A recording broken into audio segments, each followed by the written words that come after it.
The red dust swirled around the mining station like a living thing, coating everything in the same rust-colored patina that had marked humanity's presence on Mars for the past 30 years. Commander Jake Morrison wiped his visor clean and squinted at the massive excavation site before him. The Olympus Deep Mining Project had been his life's work, a testament to human ambition that stretched nearly 2 kilometers into the Martian crust. "Another beautiful day in paradise," muttered Dr. Lisa Chen, the project's chief geologist, as she approached with her tablet displaying the latest seismic readings. "Jake, you need to see this. The resonance patterns from yesterday's blast are unusual." Jake took the tablet, his weathered hands steady despite the slight tremor that had developed over his 20-year career in space mining. The waveforms on the screen looked like nothing he'd seen before, too regular, too purposeful. Equipment malfunction?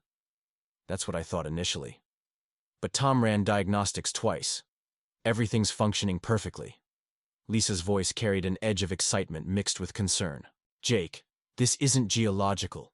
These patterns suggest structure, architecture." The word hung in the thin Martian atmosphere like a challenge to everything they thought they knew about the red planet. Mars was supposed to be dead, had always been dead. The closest thing to life they'd found were fossilized microbes in ancient riverbeds. Yet here they were, staring at data that suggested something far more complex lurked beneath their feet. Jake handed back the tablet and activated his comm unit. "All teams, this is Morrison. Suspend operations and return to base. We've got some analyzing to do." The mining station buzzed with activity as the 40-person crew gathered in the main habitat dome. Jake stood before them, his commanding presence filling the space despite his modest height. These were his people, engineers, geologists, miners, and support staff who had chosen to spend years of their lives in humanity's most ambitious excavation project. "I know you're all wondering why I called the halt," Jake began, his voice carrying the authority earned through countless dangerous operations. "Lisa's discovered something that changes everything we thought we knew about this dig." Dr. Lisa stepped forward, her auburn hair catching the artificial light. "The seismic data from our deepest bore shows artificial structures. Not natural. Formations. Engineered architecture stretching deeper than our equipment can penetrate." The dome erupted in whispers and excited chatter. Pete, the head of excavation, raised his hand. "You're saying there's a city down there?" "I'm saying there's something down there that was built, not formed," Lisa replied carefully. "The geometric precision is unmistakable." Jake felt the familiar thrill that had driven him to push the boundaries of human exploration his entire career. This was why humanity had spread across the solar system, not for resources or territory, but for moments like this. Moments when they discovered they weren't alone, when the universe revealed new mysteries to solve. Every great bond starts with a single moment of courage. Sarge's Tales Stories is just beginning, and your support matters. If you love emotional, sci-fi tales, forbidden connections, and stories that stay with you, hit subscribe. It's free, and it helps us bring more stories from the stars to you. "Here's what we're going to do," Jake announced, his decision crystallizing with the certainty that had made him one of the most respected commanders in the Colonial Mining Authority. "We're going deeper, but we're going to do it right. Careful, methodical, and ready for whatever we find." Tom, the chief engineer, frowned. "Jake, if there really is something artificial down there, shouldn't we contact Earth first? Get authorization?" Jake's smile was grim, but determined. "Tom, by the time we send a message to Earth and wait for a response, we'll have lost 8 months. 8 months of wondering, of letting this opportunity slip away. Humanity didn't get this far by asking permission to explore." The dome fell silent as the crew absorbed the magnitude of what they were contemplating. They stood on the threshold of potentially the greatest discovery in human history, and their commander was asking them to step across it together. "Anyone who wants to transfer out can do so," Jake continued. "But I'm staying. We came here to dig deeper than anyone before us, and that's exactly what we're going to do." Not a single person moved toward the exit. 3 days later, the modified bore descended into the Martian depths with a precision that would have impressed the engineers back on Earth. Jake watched the real-time feed from the drill head, mesmerized by the layers of rock and sediment that told the story of Mars' ancient past. But as they approached the depth where Lisa's sensors had detected the anomalies, the geology began to change. "Jake, you're seeing this, right?" Lisa's voice crackled through the comm as she monitored the drilling from her laboratory module. "The rock composition is shifting.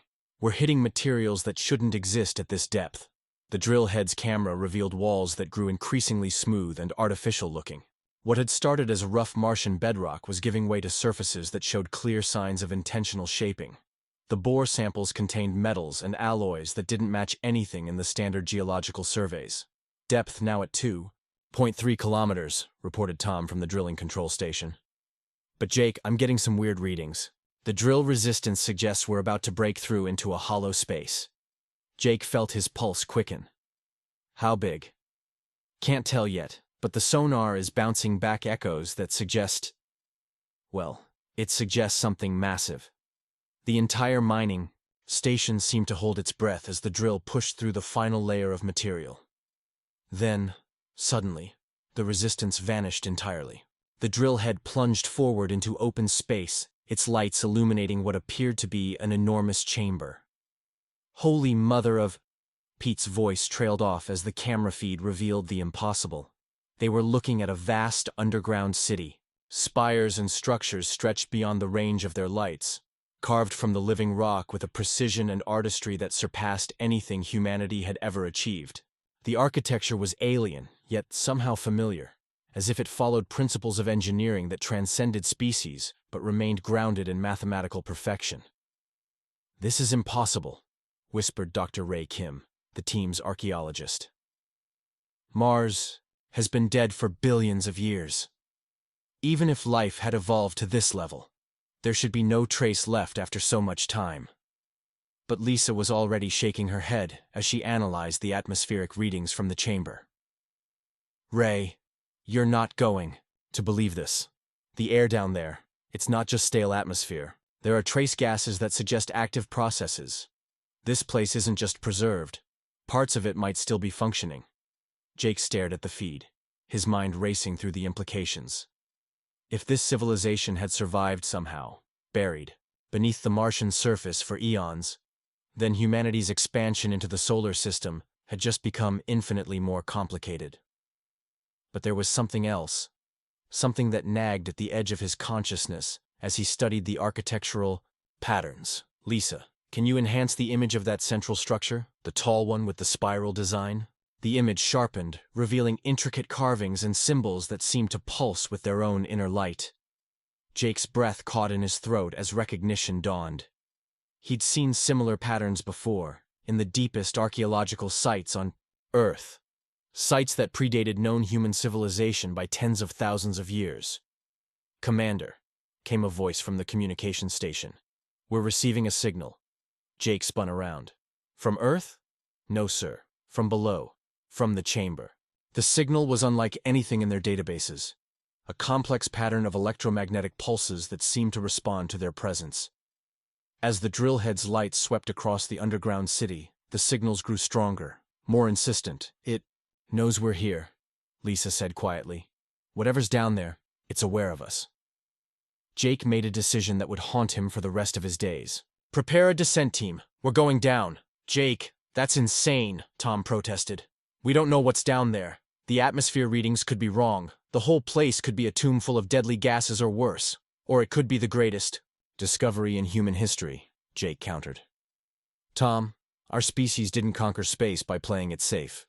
We did it by being brave enough to take the next step, even when we couldn't see where it would lead."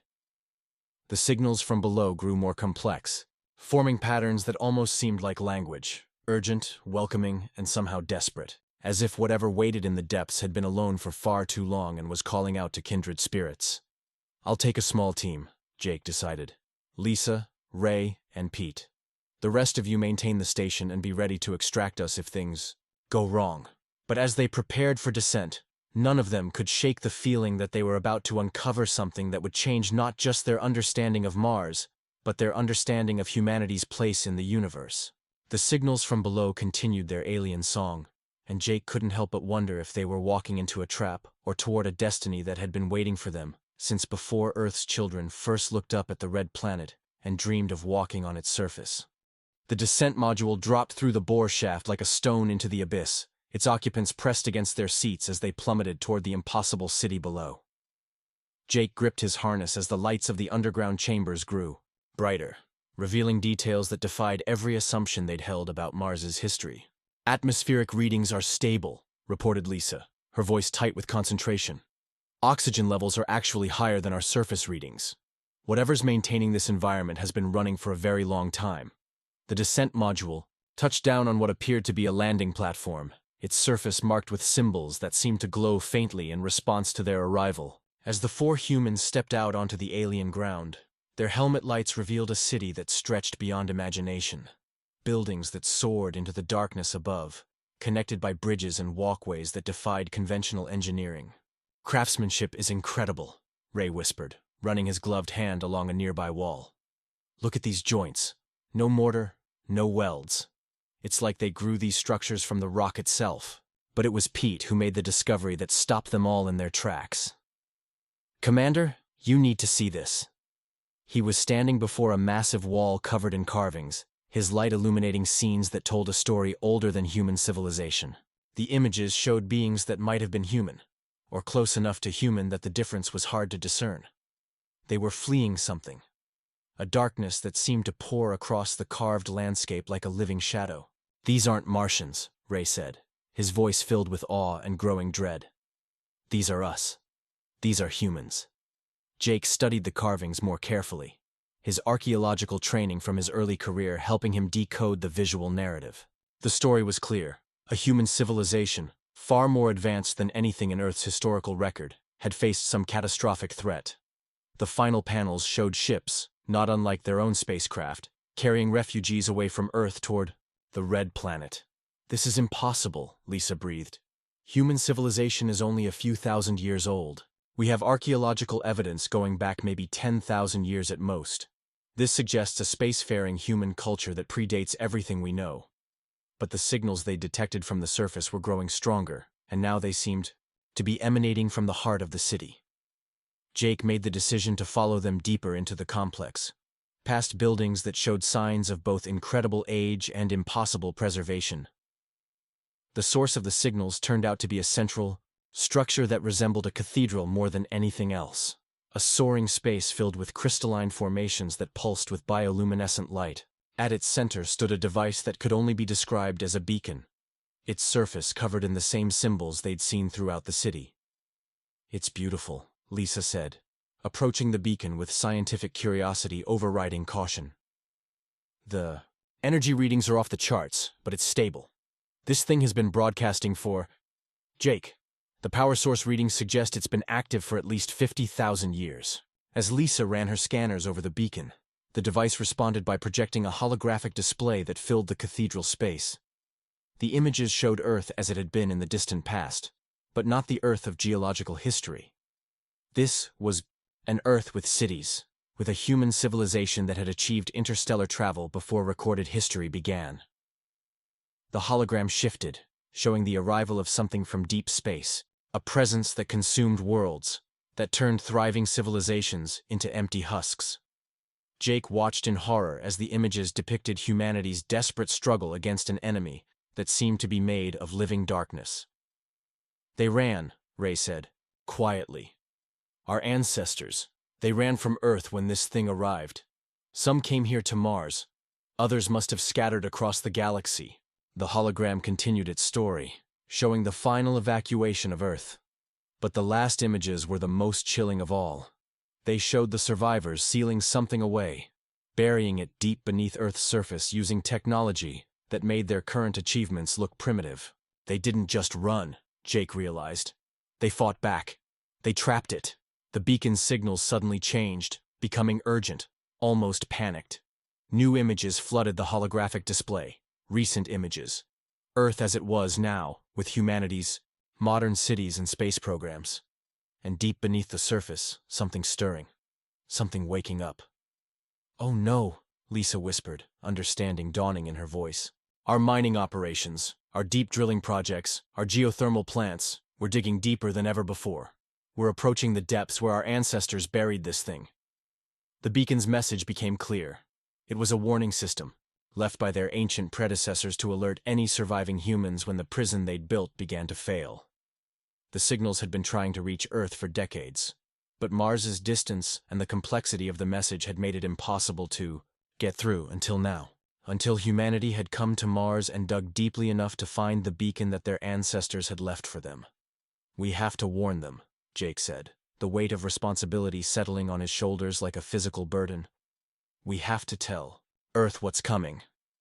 But even as he spoke, the beacon's display showed new images that chilled him to the bone. Deep drilling operations on Earth were accelerating. Mining companies were pushing into regions that had never been explored. And in the deepest shafts, sensitive instruments were beginning to detect movement.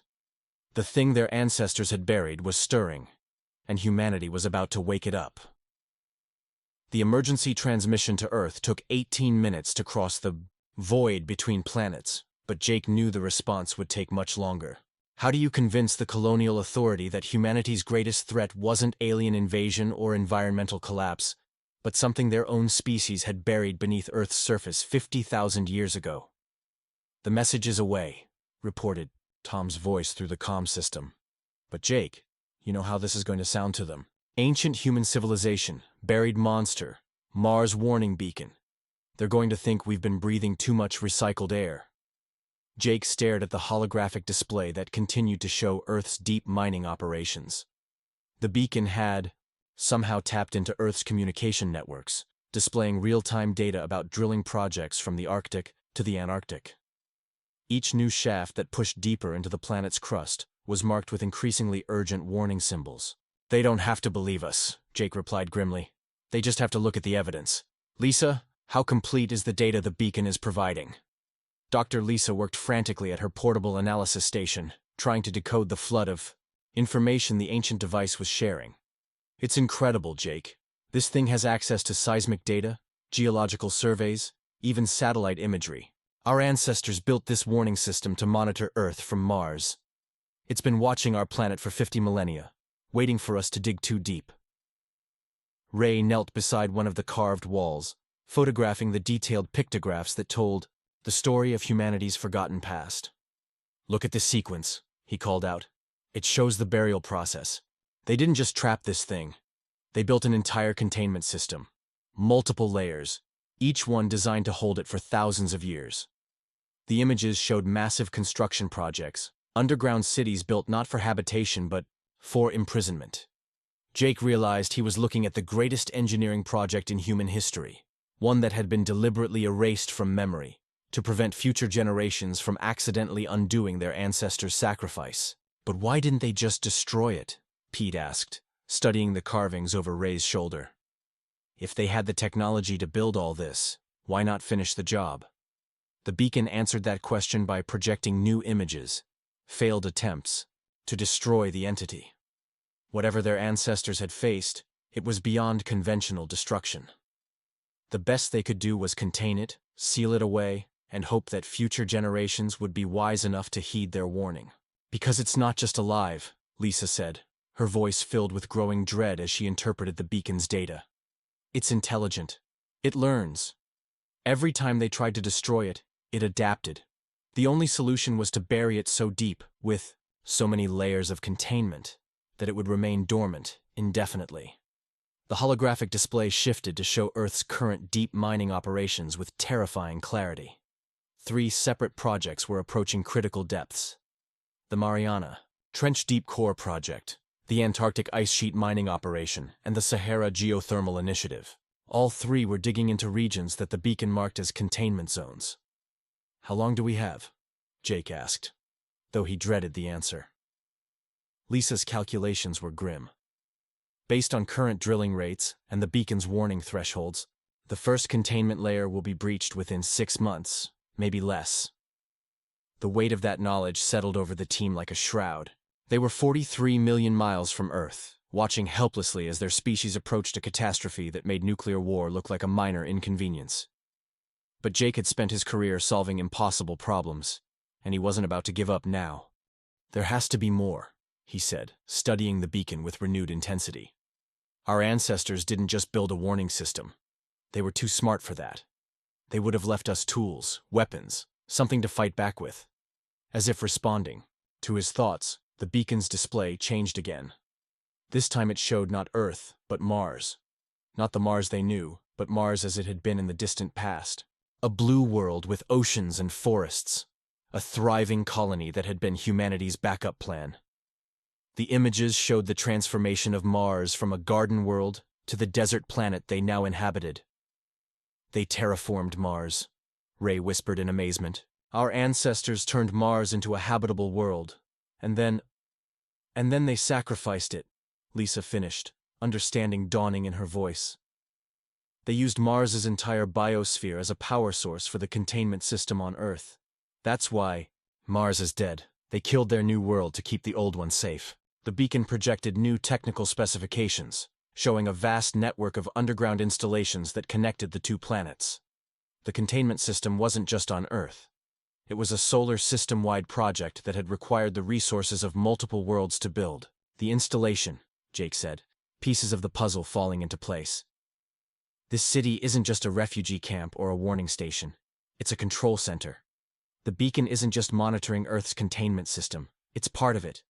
The implications were staggering. If the beacon was connected to Earth's containment system, then they weren't just observers of humanity's approaching doom. They were standing in the control room of the most important defensive system in human history. Can we use it? Pete asked, voicing the question they were all thinking. Can we stop the drilling operations on Earth? Lisa was already working on that problem, trying to interface with the beacon's control systems. It's possible. The beacon has access to Earth's communication networks. If we can figure out how to use it, we might be able to shut down the deep mining operations remotely. But, as she worked, new alarms began to sound from the beacon. The holographic display showed disturbing new data from Earth, seismic activity in the deepest drilling zones, temperature anomalies that suggested something was stirring in the planet's depths. We're too late, Lisa said, her voice barely a whisper. The first containment layer has already been breached. It's waking up. The seismic readings from Earth painted a picture of geological chaos that defied natural explanation. Deep beneath the planet's surface, something vast was stirring, pressing against containment barriers that had held for 50,000 years. Jake watched the data stream across the beacon's display, each new reading more alarming than the last. The Mariana Project hit it first, Lisa reported, her voice tight with controlled panic. They breached the outer containment barrier 3 hours ago.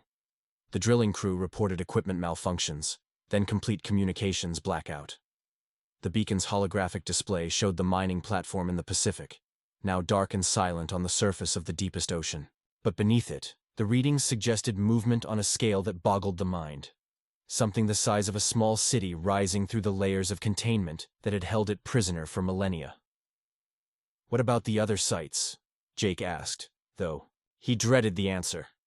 The Antarctic operation went dark an hour ago. Sahara is still reporting, but they're experiencing the same equipment failures that preceded the other blackouts. Lisa's hands flew over the beacon's interface as she tried to make sense of the flood of data. Jake, the seismic patterns suggest this thing isn't confined to one location. It's everywhere. The entire containment system is failing. Ray looked up from his study of the wall carvings, his face pale with newfound understanding. The pictographs show a coordinated breach. Our ancestors faced this before. The entity doesn't escape in pieces. It emerges simultaneously from multiple points, like a single organism surfacing from underground. The beacon's display confirmed Ray's interpretation, showing a global network of containment sites all reporting failures within hours of each other. Whatever their ancestors had buried wasn't just intelligent, it was a singular consciousness that had been waiting patiently for its prison to weaken. Can we reactivate the containment system? Pete asked desperately. The beacon has to have some kind of control interface, right? Lisa shook her head grimly. The containment system was designed to be maintained from Earth. This beacon is just a monitoring station. We can see what's happening, but we can't control it from here. But Jake was studying the beacon's technical displays with the eye of an engineer who had spent decades solving impossible problems. Wait, look at these power readings. The beacon isn't just monitoring, it's drawing power from somewhere. Lot of power. The realization hit them all at once. The beacon wasn't just a passive observer. It was an active component of the containment system. The installation around them, the entire underground city, was a massive power generation and transmission facility. Mars hadn't just been terraformed and then abandoned, it had been deliberately transformed into a power source for Earth's defenses. The planetary conversion, Lisa breathed, understanding dawning in her voice. They didn't just kill Mars's biosphere randomly. They engineered a controlled collapse, turning the entire planet into a massive battery. The energy from Mars's death has been powering Earth's containment system for 50,000 years. The beacon's display showed the power levels in the system, and Jake's heart sank as he saw the readings. After 50 millennia of constant operation, the batteries were finally dying. The containment system was failing not because of human interference, but because Mars could no longer provide the power needed to maintain the prison. "How long do we have?" Jake asked. "At current power drain rates, maybe days, maybe hours." Lisa's voice was barely above a whisper. The drilling operations just accelerated the inevitable. Even if we could stop all the mining on Earth, the containment system would still fail. The weight of that knowledge settled over them like a physical force.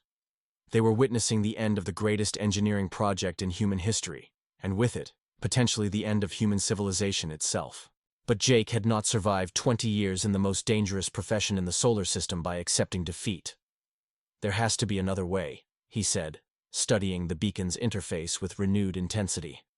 "Our ancestors were too smart to build a system with no backup plan. They knew this day would come eventually." As if responding to his determination, the beacon's display changed. New technical specifications appeared, showing not just the power transmission systems, but defensive capabilities that had been hidden until now. The installation wasn't just a battery, it was a weapon. "Look at this," Ray called out from another section of the carved walls.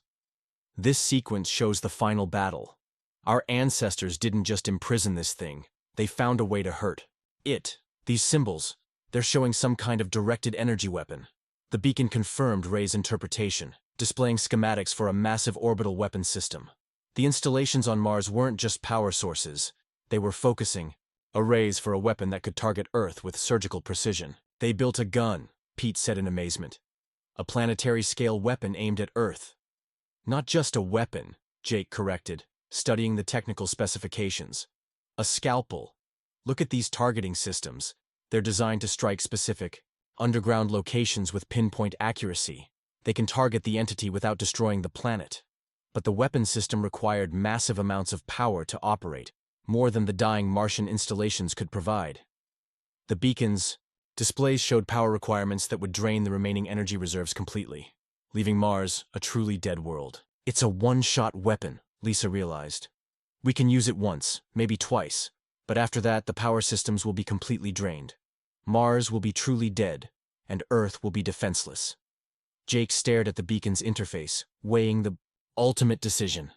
They could fire the weapon, potentially destroying the entity that threatened Earth, but at the cost of humanity's backup power systems. If they missed, or if the weapon wasn't powerful enough, Earth would be defenseless against future threats. "There's something else," Ray said quietly, pointing to the final panels in the carved sequence. "Look at this. The weapon doesn't just destroy the entity, it disperses it, breaks it apart and scatters the pieces across space where they can't reform." The beacon's display confirmed this interpretation, showing the weapon's true purpose. It wasn't designed to destroy the entity completely, but to break it apart and launch the fragments beyond the solar system where they could never again threaten human civilization. "It's our only chance," Jake said, making the decision that would determine humanity's fate. "We charge the weapon and take the shot. One chance to save Earth, even if it costs us Mars forever."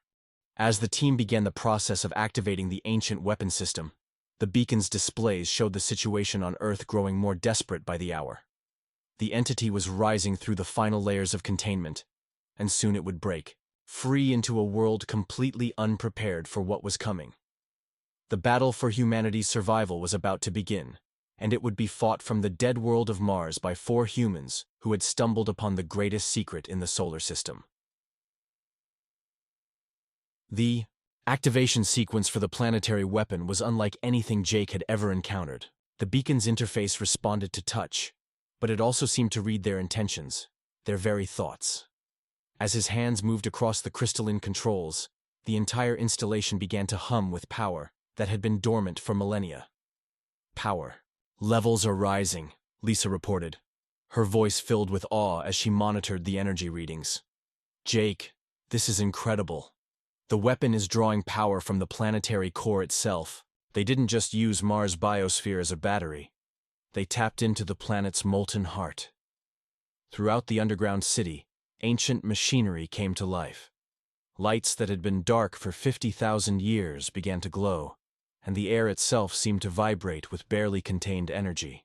The beacon's holographic display showed a three-dimensional map of Mars, revealing a network of power conduits that stretched from the planet's core to the surface. "Weapon charging at 15%, announced the beacon in a voice that was unmistakably human, despite its age. "Warning. Firing sequence will result in complete depletion of planetary power reserves. Confirm intention to proceed." Jake looked at his team, seeing his own determination reflected in their faces. "We proceed," the voice responded immediately. "Acknowledged. Continuing charge sequence. Estimated time to full charge, 4 hours, 37 minutes. But even as the weapon charged, the situation on Earth was deteriorating rapidly. The beacon's Earth monitoring systems showed massive seismic events spreading across the planet as the entity broke free from its ancient prison. Entire cities were reporting power failures, communication blackouts, and phenomena that defied scientific explanation. "It's not just breaking containment," Ray observed, studying the global data feeds. "It's actively attacking our infrastructure. Power grids, communication networks, transportation systems, everything that connects modern civilization is failing." The entity's strategy was becoming clear. Rather than emerging as a single massive threat, it was manifesting as a distributed intelligence that attacked the foundations of human society. It was turning humanity's greatest strength, their interconnected global civilization, into a weakness. "Weapon charging at 30%, the beacon announced. "Earth monitoring systems detect accelerated containment failure. Multiple breach events occurring simultaneously." Lisa was tracking the entity's emergence across multiple continents. "It's learning fast. Each time it encounters our technology, it adapts. The early mining operations gave it samples of our current capabilities. Now, it's using that knowledge against us." The beacon's display showed scenes from Earth that looked like something from humanity's darkest nightmares. In the Pacific, where the Mariana Project had first breached containment, the ocean itself seemed to be turning black.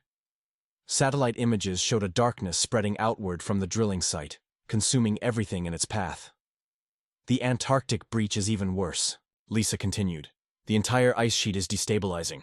If that collapse accelerates, it'll trigger massive sea level changes and climate disruption even without the entity's direct influence." But it was the readings from the Sahara site that truly chilled Jake to the bone. The desert installation had been overrun completely. And now the entity was using the geothermal taps to access the planet's internal heat. It was literally draining Earth's core energy, growing stronger while weakening the planet itself. "Weapon charging at 50%, the beacon reported. Earth power grid failures reaching critical threshold. Entity demonstrating increased coordination between breach sites." Jake realized with growing horror that they were watching their species' extinction in real time. The entity wasn't just escaping, it was systematically dismantling human civilization while growing stronger. From each victory, every power plant it consumed, every communication network it corrupted, every infrastructure system it subverted made it more capable of destroying what remained. "There's something else," Ray said quietly, pointing to new symbols that had appeared on the carved walls. The ancient writing was updating itself, responding to current events. "The installation is recording what's happening. It's adding our story to the historical record." The new carvings showed figures that were unmistakably Jake and his team, standing before the beacon as they prepared to fire the weapon. But the final panels were still blank, waiting to record the outcome of their desperate gamble. "Weapon charging at 75%, the beacon announced. "Warning. Optimal firing window approaching. Entity dispersion requires precise timing for maximum effectiveness." Lisa was monitoring the entity's emergence pattern, trying to predict the perfect moment to strike. "It's almost fully manifested now. In about an hour, all the separate emergence sites will be connected into a single entity.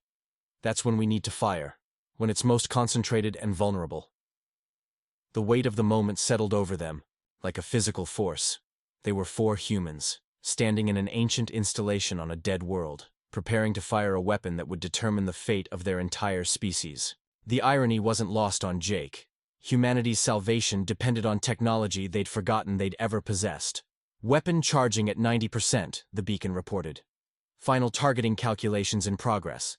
Recommend preparation for firing sequence. Jake placed his hands on the targeting controls, feeling the weapon's immense power flowing through the installation around them. The energy levels were so intense that the air itself seemed to glow, and he could feel the vibrations through the soles of his boots. Weapon fully charged, the beacon announced. Entity manifestation reaching optimal targeting parameters. Firing window in 60 seconds. The holographic display showed Earth as a blue marble suspended in space, beautiful and fragile and completely dependent on what happened in the next few minutes. Jake thought about his wife back on Earth, about the children he'd never had, about the future of humanity itself hanging in the balance. 10 seconds to optimal firing window, the beacon announced. Jake's finger hovered over the firing control, every instinct screaming at him to pull the trigger. But something in the entity's emergence pattern caught his attention. A subtle detail that changed everything he thought he knew about their situation. "Wait," he said, his voice barely above a whisper. "Something's wrong." Jake's hand froze over the firing control as the realization hit him like a physical blow. The entity's emergence pattern wasn't random.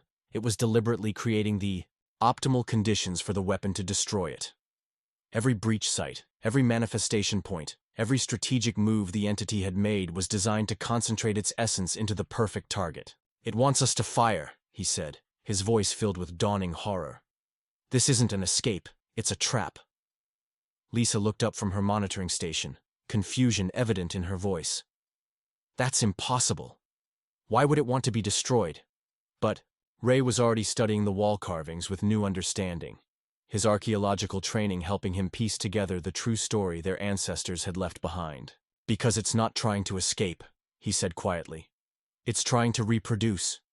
The beacon's display shifted, showing not the entity's destruction, but its dispersal.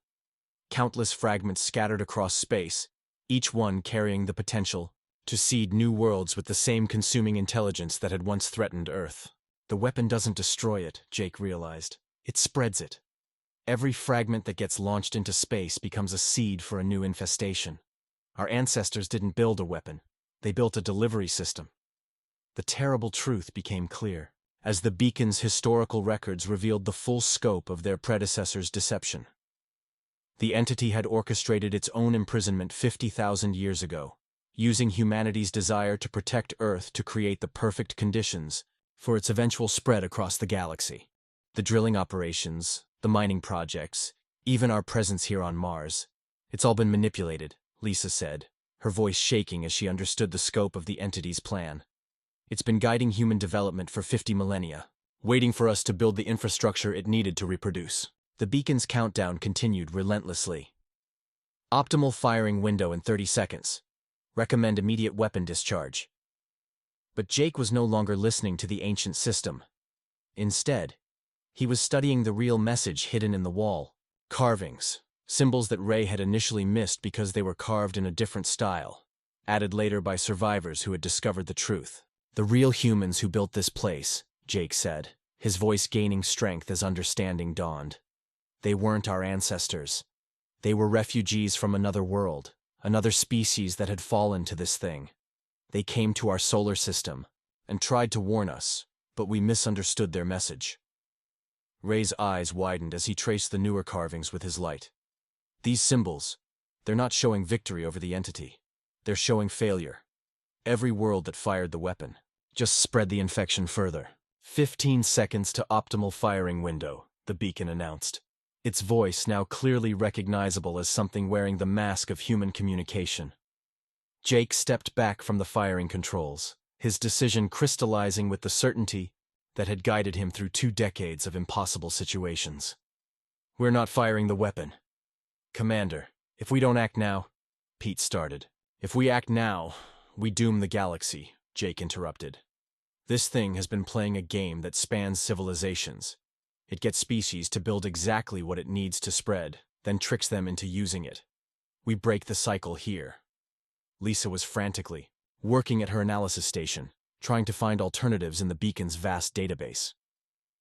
Jake, there has to be another way. The entity is still breaking free on Earth. If we don't stop it somehow, we will stop it, Jake said with quiet determination. But not by playing its game. He turned to the beacon's interface, but instead of targeting Earth, he began redirecting the weapon's massive power systems. The installation around them shuddered as energy flows that had been building toward a single focused discharge were instead channeled into the planet's defensive systems. "What are you doing?" the beacon asked, and for the first time its voice carried notes of genuine concern rather than artificial helpfulness. "Something you didn't plan for," Jake replied. "I'm using your own power against you." The weapon's energy, instead of being fired at Earth, was being redirected into Mars' ancient containment systems. But Jake wasn't trying to imprison the entity. He was using the power to create a dead zone around Earth, a field of energy that would prevent any fragments from escaping the planet's gravity well. "The entity can break free," Jake explained to his team as he worked. "But it can't leave. Any part of it that tries to escape Earth's atmosphere will be pulled back down. It can consume the planet, but it can't spread." "That's still condemning Earth," Lisa protested. "No," Ray said, understanding Jake's plan as he studied the final sequence of wall carvings. "Look at these symbols. The real builders of this place, they found the entity's weakness. It can only maintain coherence within a certain range. If it's forced to spread across an entire planet without being able to escape, it becomes diffuse, powerless." The beacon's voice had lost all pretense of helpfulness. "You cannot prevent the inevitable. This cycle has repeated across 1,000 worlds. Civilizations always choose to fire the weapon rather than sacrifice their home planet." "Then they underestimated human stubbornness," Jake replied grimly. The installation's power systems screamed as Jake forced them beyond their design parameters, channeling 50,000 years of stored energy into a single massive defensive field around Earth. The beacon's displays showed the entity on Earth suddenly reacting to the new conditions, its expansion slowing as it encountered resistance it hadn't expected. "It's working," Lisa reported with amazement. "The entity is being forced to consolidate rather than fragment. It's losing coherence as it spreads across the planet." The final wall carvings were updating themselves, showing 4 humans making the choice that 1,000 other species had failed to make. Instead of trying to destroy the entity, they were containing it, forcing it to exhaust itself, trying to consume a world it could never leave. "Power reserves at critical levels," the beacon reported, its voice now clearly strained. "Containment field cannot be maintained indefinitely." "It doesn't need to be," Jake replied. "Just long enough." The displays showed the entity's struggle. On Earth, its desperate attempts to break free from the planet's gravity well. But each effort weakened it further, spreading its consciousness thinner across the globe until it could barely maintain the coherence needed for thought. "The people on Earth," Pete asked. "What happens to them?" "They survive," Ray said, pointing to the final symbols on the wall. "The entity feeds on infrastructure, on the connections between people. But humans are adaptable. They'll rebuild, and they'll be stronger for having survived this."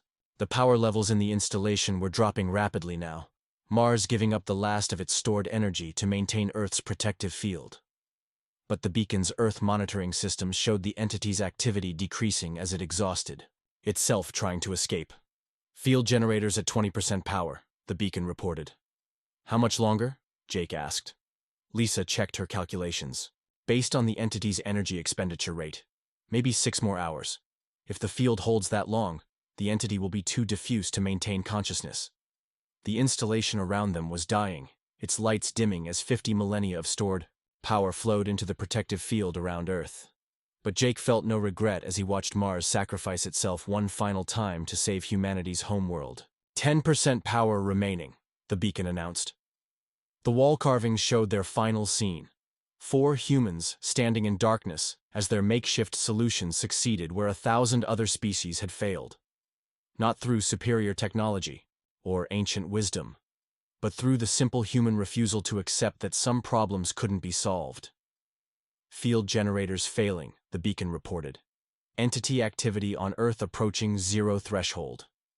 Jake watched the displays show Earth free from the entity's influence for the first time in months. Cities were dark, infrastructure was damaged, but humanity would rebuild. They always did. Power reserves exhausted, the beacon announced, its voice fading. Containment field, offline. The installation fell silent around them, its ancient systems finally at rest. But Earth remained free, protected not by technology they didn't understand, but by a solution they had created themselves. "Well," Pete said into the darkness, "I guess we're walking home." Jake smiled, thinking of the rescue ships that would eventually come from Earth, of the civilization that would rise from the ruins stronger than before. Humanity had faced its greatest test and passed, not through violence or advanced technology, but through the simple recognition that some sacrifices were worth making. The wall carvings completed their story, showing not victory over an alien threat, but something far more important, proof that when faced with impossible choices, humans would find a third option. The entity had counted on their predictability, their willingness to choose destruction over sacrifice.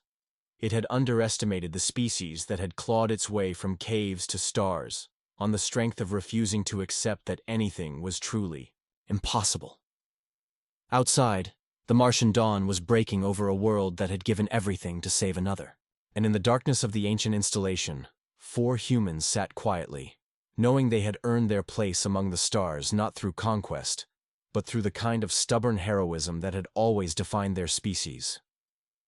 The universe was vast and full of dangers, but humanity would face them as they always had, together, and with the unshakable belief that there was always another way.